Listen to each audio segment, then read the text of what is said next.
Adamah Skay. Rekiam satu patch Menjafar apa-apa patch Alukne timbulat semyup Amrak jika pantup Natsasana matetik Rawusel awel letik Sulek numpang petok na tamsong bula rapong fisk Rap fonan tull Smiala natka kull Nitaman kung malala kenya mnyara pesong kull Natsanga kung tanong Rawusel awe tamnin Helt sichin Mulam rap fonan luar tamsong kechin Yat skatch Pupa kamman karkasat Rap kwanse kopi Fatsang kopa på en park Man har marka fatslas Adamah är fan las Finns som packa fina kort Sätt som kiffan sassa Mer syra ka fatsang puraka Smjans killa juraka Man tog den om sig tika bula Prisföran är turaka Man går en bella Mjölknan tatar Se kosa på kan pappa Vårten sappa mat och mel Vet kastar Fatsar Animalka wanjar Mkuman tatar Man tappar tar Rappon kastar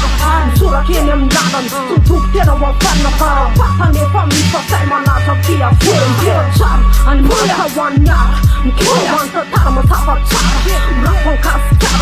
Sura kenem ladan Som tog den om var fanna bara Pappa ner fan Fast man alltså via fullgör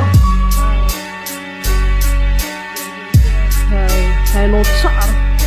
Som suraten om sulten Rimma på pen Hon ser kan ken Se misto mena Sabena reunena Ma hitalla Rönja sig mena Nat fitunina Taterak Naterak Siksa man siterak Atenem dala Nasja farana Musika Vet som fad Tjubarna smet på rovan Surera kasa chita buan Rap nya rovan Att som tura Kamis manin Bambis vachach Att chuta i pacha pach Amas kum panja panja Mena satum tuska Am rap denis fatuska Sampan Sjön kampan Man det am futan kampan Sura chom lampan Tetan sen sarangan Sis ma fita tena kul Tenam kul stenam firenen Sakana reunena Ma itana i mena Att fitunina taterak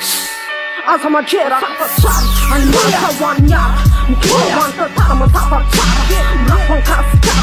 Sura kenem ladan Som tog den och var fanna bara Pappa ner fan Fast man alltså via fullgörsar Animalka wanjar Mkuman tatar Man tappar tar Rappon kastar Sura kenem ladan Som tog den och var fanna bara Pappa ner fan Fast man alltså via fullgörsar